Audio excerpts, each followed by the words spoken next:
Howdy y'all and welcome back. Shotguns in cowboy action shooting. So in my getting started in cowboy action shooting video, I mentioned that at each stage in a match, you will start out with your pistols loaded, rifle loaded, and shotguns unloaded. And your shot shells will be on some type of shell holder. In the case of this one, it went on like over the buckle right in front of my rig. My dad wore a dedicated belt that was just a shot, and he wore that like up above his regular rig. People sometimes do like a cross-shoulder bandolier. You have options, but you have to have your shells on your body, and your shotguns start out unloaded. And the reason for that is to make the competition fair.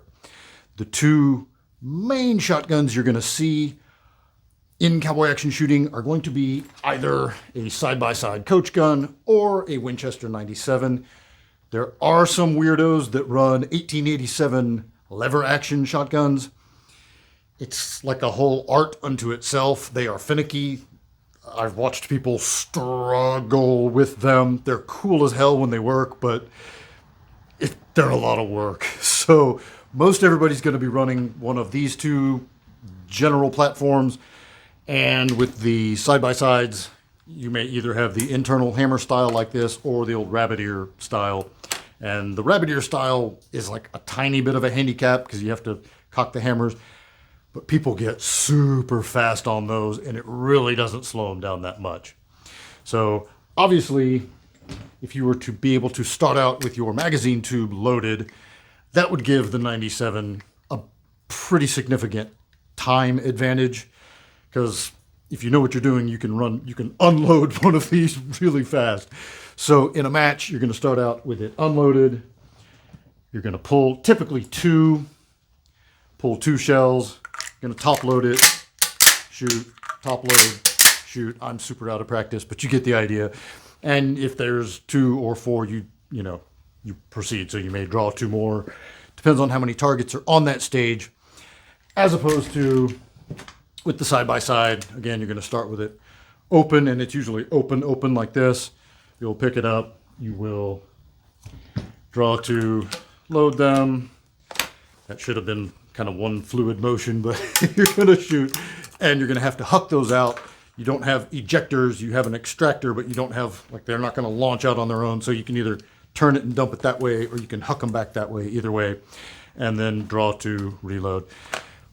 I've used both of these in matches. I don't feel like I was particularly any faster with one or the other. And I think, people have won championships running both. So it makes them pretty fair and even because you have to load them on the clock. So that is kind of pretty much the nuts and bolts of it. I